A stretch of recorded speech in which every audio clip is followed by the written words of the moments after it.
Assalamu alaikum. My name is Lourdes Loyola, and I am from the United States. If you had asked me years ago where my life would lead me, I could never have imagined the profound spiritual transformation I was destined to undergo. I was a soldier, a United States Army Staff Sergeant. I had been trained to fight, to protect, to serve my country, and I had done so with every ounce of my being deployed twice to the battlefields of Afghanistan. The last place in the world I ever expected to find peace was Islam. I was raised in a deeply Catholic family. The church was the center of our world. Sunday Mass, the prayers, the rituals, the saints on the wall. I was not a child who questioned faith. I embraced it with everything I had. My mother and grandmother were women of profound devotion, and I wanted to be like them, rooted, certain, close to God. Yet despite being surrounded by the rituals of faith since birth, a deep, pervasive sense of emptiness lingered within me. It was not something I could name or explain. It was simply there, a quiet ache beneath the surface of my belief, a feeling that something essential was missing, something I had not yet found. I told myself it was just life, the restlessness of growing up. And when I joined the United States Army in 2009, I buried that emptiness beneath duty, discipline, and purpose. Then came Afghanistan. My first deployment sent me into a world I had been taught to fear. I had absorbed the narratives through news, through culture, through the silence of everyone around me who assumed the same things. I was not searching for anything. I had no intention of questioning what I believed. I went to war carrying the images the media had planted in my mind. Yet, despite all of that conditioning, I met the Afghan people, and they shattered every image I had been given. These were not the monsters of the news cycle. They were families, farmers, mothers with tired eyes who offered me food they could barely spare. Men who showed me dignity and patience even amidst the chaos of war.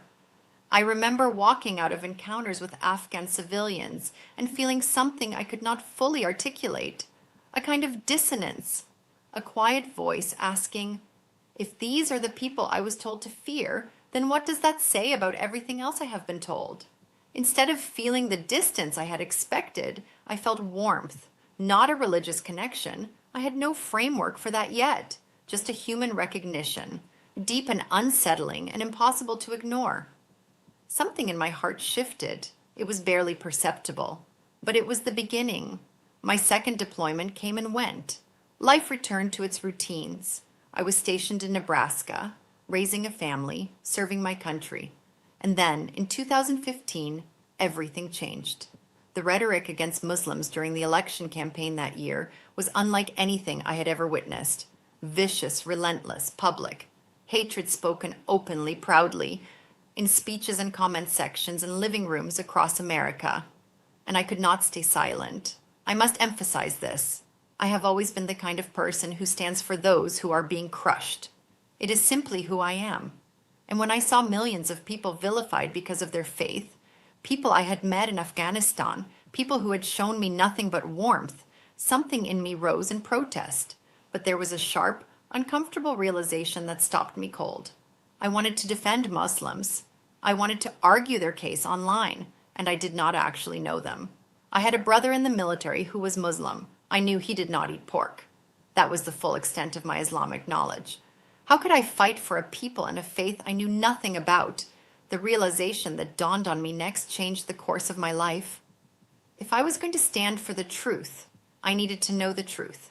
Not the headlines, not the political speeches, the actual unfiltered truth. And so I began to read. I started with the Quran. I want you to understand what it felt like to open that book as a Catholic woman, a soldier who had served in the very lands associated with Islam in the Western imagination, and read the words of God for the very first time. I came in resistant, skeptical, armed with every stereotype I had absorbed. I was not looking to convert. I was looking for facts to debate. Instead, I found something I had not expected. Verses that addressed the deepest questions I had never been able to voice.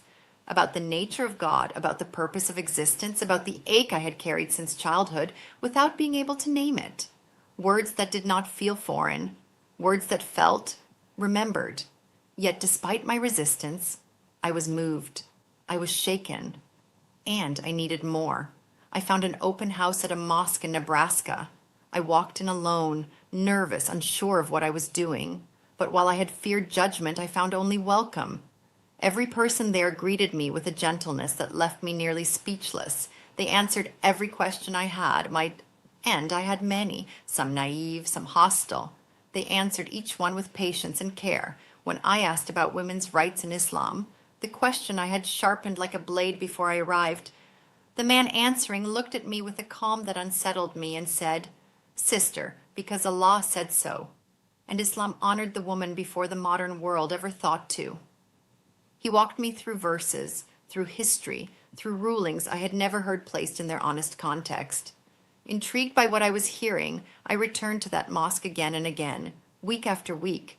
Each visit dismantled another wall I had built. Each conversation replaced fear with knowledge, and slowly, almost without my realizing it, the emptiness I had carried for decades began to fill. One evening, alone with the Quran, I came to a verse about the absolute unity of God. There is no God but Allah. It was as if a lightning bolt had struck my soul, illuminating every dark corner of doubt I had ever harbored, every question I had asked in the silence of the church as a child. Every moment I had looked at the cross and felt something unresolved. Every night in Afghanistan, when I had looked at the stars above a foreign land and felt, inexplicably, close to something vast and holy. I sat there weeping, overwhelmed by a divine presence I could not explain and did not need to. I thought to myself, I may not know all the words yet, but I feel it. I understand it with something deeper than my mind. The realization that came to me in that moment was total and unshakable. I was not becoming something new. I was returning to something true. The day I took my Shahada was the day I came home. Not to a country, not to a building, but to a truth that had been pursuing me through every deployment, every hollow prayer, every quiet ache I had tried to numb with duty and discipline and distraction. I left the army. I chose a different kind of service. My husband, who had watched my transformation with patience and love, began asking his own questions. And not long after, he stood beside me and spoke the words of Shahada. I cannot describe the immense gratitude that flooded my heart in that moment. We had entered this life together, and now we were entering the next part of it together in the most complete way imaginable. And then, in a moment I will carry in my heart until I return to Allah, my children came. All three of them. Each one, in their own time, in their own way, arrived at the same truth. A family transformed entirely by the blazing, undeniable light of Islam. My journey was long and sometimes painful, but every moment of doubt was worth it to finally arrive at the truth of Islam. To anyone who is searching, keep your heart open, listen to the Quran, and never ignore the truth when it stands clearly before you.